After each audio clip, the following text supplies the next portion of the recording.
En raison de leur prestige, la nation en a fait des pièces de musée exposées à la direction des archives et du patrimoine des armées, loin des escortes et d'autres arsenals officiels d'un temps.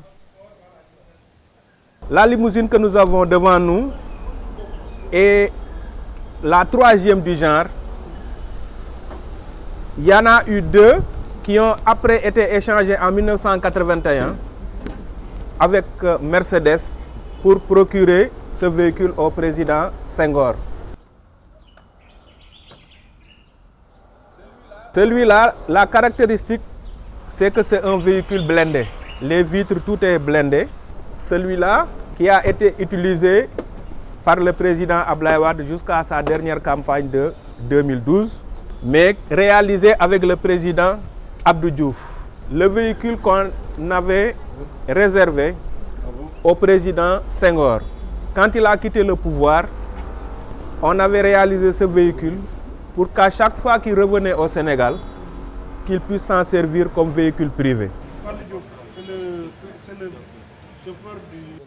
Falilou Diop, chauffeur du président Abdou Diouf de 1981 à 1996, il maîtrise ses véhicules, en particulier la limousine au rideau rouge, comme il maîtrise les perles de son chapelet. J'ai vu le véhicule que j'ai depuis qu'il était tout neuf et je l'ai vu maintenant un peu vieil, quoi. Bon, moi aussi, depuis j'ai 75 ans maintenant. Entre Falilou et ses voitures présidentielles, c'est une histoire de 15 ans de conduite riche en anecdotes.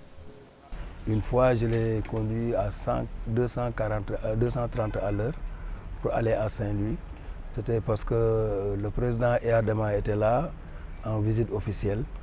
On a fait la visite officielle jusqu'à 14h35. On m'a dit que je devais partir à Saint-Louis parce qu'il y a le président Eyadema qui va à Saint-Louis et l'avion sera à Saint-Louis à 16h.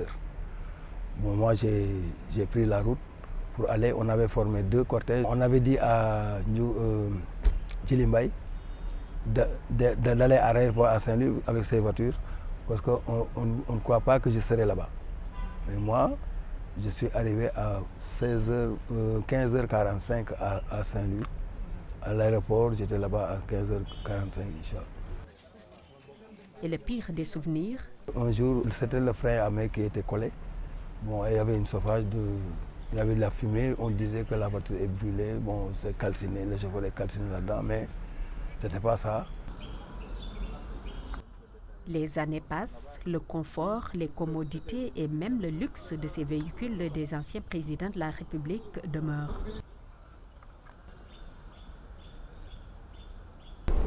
C'est ce véhicule que nous appelons nous le rideau, donc les rideaux rouges, à cause vraiment de la couleur choisie, assez chatoyante et puis qui plaît pratiquement à tous les visiteurs. À chaque fois, les autres qui viennent, les chefs d'État qui viennent visiter ici au Sénégal, ils demandent des voitures blindées. Il y a des chefs d'État, ils vont amener leurs voitures là, blindées. Alors Diouf a saisi que c'est comme ça, bon, il a cherché une voiture blindée. En comparaison à son prédécesseur, il ne pouvait pas tenir dans la cabine.